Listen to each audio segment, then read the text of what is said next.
Country road, take me home to the place I belong. West Virginia, Ooh, mountain mama, take me home. Country road, all my memories gather around her. Lay Hi guys! So mapagpalang araw pong muli sa ating lahat. So for today's video, tara samahan nyo nga po pala ako dito mag-harvest ng ating tanim na ampalaya. So tuwang-tuwa ako ngayon dahil malaki na yung bunga ng ating tanim na ampalaya guys. Meron na po tayong pang-ulam so for today's video. So samahan nyo ako na mag-harvest ng ating ampalaya.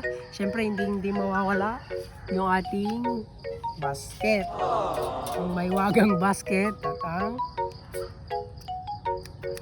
scissor, ang ating gunting. So tara, samahan niyo po ako mag-harvest ng ating ampalaya.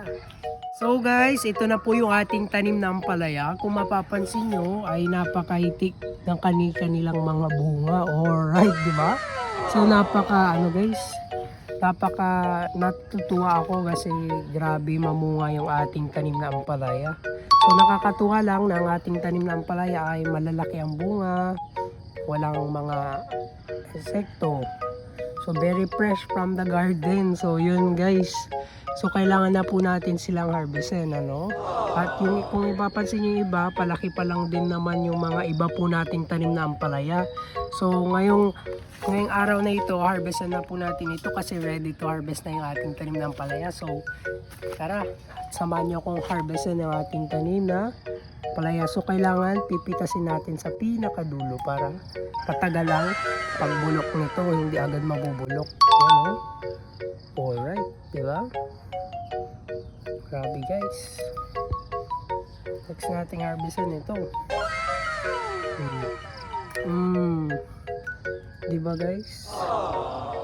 Napakaganda ng bunga ng ating tanim na ampalaya. So, meron na po tayong dalawang tanim na bunga ng ating ampalaya. Ito na yung bunga ng ating pinaghirapan, tingnan nyo. Laki. Oh. Next tayo doon. Next po tayo sa kabila, okay?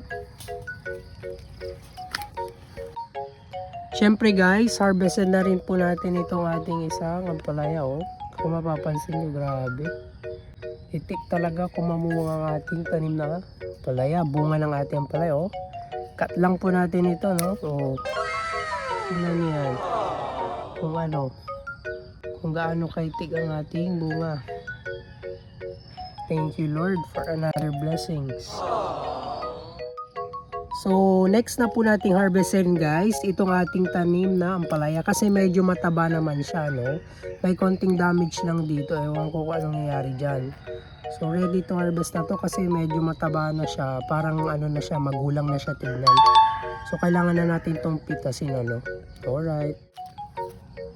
Ayan, so next po nating pitasin guys, itong ating yung ating isa pang bunga ng ating ampalaya, oh. Kung mapapansin nyo, medyo magulang na siya, matakam na. So ready to harvest na po talaga itong ating ampalaya. Okay? So yun guys, yun lamang po ang aking may babahagi sa video na ito. I hope that na-inspire kayo para magtanim na rin ng ating tanim na ampalaya sa inyong mga tahanan. So yun lamang po. So harvest lamang po tayo ng harvest hanggat may bunga yung ating mga tanim na gulay. So yun lamang. Thank you and God bless sa panonood sa ating video. Pagpalain po muli tayo ng ating Panginoon. Bye-bye!